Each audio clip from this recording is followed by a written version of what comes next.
Retour sur le plateau de Direct Gestion, c'est l'heure de un gérant, trois questions. Le gérant qui est en plateau avec moi aujourd'hui s'appelle Laurent Boudouin. Bonjour Laurent. Bonjour Fabrice. Vous êtes le responsable des investissements chez Amaïka Asset Management. Première question, Amaïka, jeune société, racontez-nous ce que c'est et ce que fait cette société de gestion.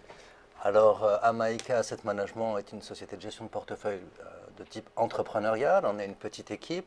Elle a été créée à l'initiative de David Calfon voici 3 ans et quelques mois. C'est une société qui fonctionne très bien, qui a été en croissance et profitable depuis sa première année, ce qui n'est pas le cas de toutes les sociétés de gestion de portefeuille. Et David a organisé les choses remarquablement pour tout ça. Nous sommes entourés, au terme capitalistique, par des investisseurs privés qui représentent une partie importante de l'actionnariat, mais les encours que la société gère sont loin d'être uniquement en provenance de ces investisseurs, puisque ça représente moins de la moitié. Et la clientèle d'Amaïka est plutôt vers la gestion privée, vers les clients en personnes physiques, mais nous avons aussi des institutionnels. On a une grande spécialité sur les marchés d'actions internationaux, mais aussi sur les marchés de taux. Et donc, on a une petite équipe qui, le choix de David a été d'extérioriser tout ce qui était tâches assez simples et conserver un peu la matière grise et les systèmes. Très bien. Pour l'instant, ça fonctionne très bien. Alors, vous parliez de taux, justement, vous gérez un fonds qui s'appelle Taux Réel Européen. Pas évident de faire de la performance ou de continuer à faire de la performance puisqu'on est dans un environnement complètement inédit. Comment ça se passe sur Taux Réel Européen ? Bien, en fait, ça se passe très bien. On est très content. Depuis un an que je suis arrivé chez Amaïka avec ce fonds, les clients sont contents, les performances sont bonnes parce qu'en fait, comme vous le disiez, post-QE, on est dans un environnement de taux extrêmement bas et où est la valeur? Quel type d'obligation faut-il faire pour générer de la performance? Ce ne sont pas des choix qui sont si faciles quand on voit les investisseurs assureurs vie, qui sont les gros investisseurs français. Eh bien, quand on a un taux 10 ans France à 0,40 ou 0,45, c'est difficile de servir de très beaux rendements à ces porteurs. Donc il faut d'autres solutions. Et c'est là que depuis pas mal de temps maintenant, depuis des années en fait, je me suis spécialisé dans la valeur relative des marchés obligataires. C'est ce qu'on appelle la gestion en performance absolue.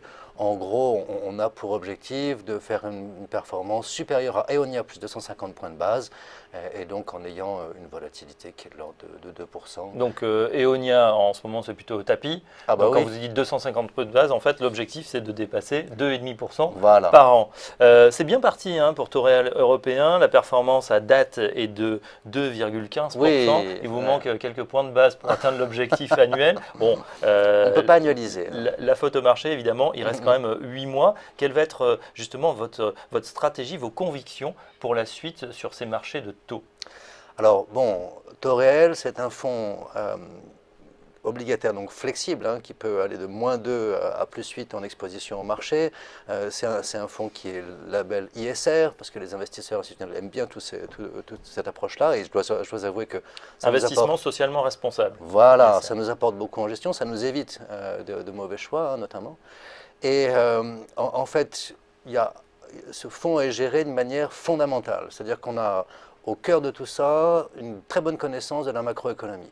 Et qu'est-ce qui ressort aujourd'hui, Fabrice? Le truc le plus important, je crois qu'il faut conserver en tête, c'est que de la même façon que dans les années 70, on avait trop d'inflation dans le monde entier, et les banquiers centraux se sont dit, il faut qu'on élimine ça, et il faut qu'on prenne les mesures qui permettent de faire rebaisser l'inflation, ça sera douloureux, ça sera long, mais on y arrivera, et ils y sont arrivés. De la même façon, aujourd'hui, les banquiers centraux mondiaux, et on le voit tous les jours, agissent pour éliminer le risque de déflation. La déflation, c'est une croissance nominale négative. C'est des choses qui sont très désagréables pour nos pays, nos vieux pays endettés où on ne sait pas trop faire de croissance. Et à ce stade, il faut leur faire confiance. Et donc, ils mettent en place plein de mesures de toute nature pour arriver à ça. Et ce qu'il faut se dire, c'est qu'à l'horizon de quelques mois, voire quelques trimestres, ils vont emporter la partie. Et en emportant la partie, ça va permettre à la croissance nominale de se redévelopper. une croissance nominale qui se redéveloppe, qui grandit, ça veut dire effectivement plus de croissance en Europe, ce qui est très bon notamment pour les marchés d'actions, puisque les revenus qu'offrent les actions sont variables, ils changent chaque année, et donc si la croissance augmente, on en sera satisfait. En revanche, à moyen terme, pour les taux fixes, c'est peut-être moins porteur. Très bien, donc environnement moins porteur pour les taux fixes, mais plutôt pas mal pour les actions. On va y revenir dans un instant dans le débat. Laurent Boudouin, je rappelle que vous êtes gérant, directeur des investissements chez Amaïka AM. A tout de suite pour le débat. Fabrice.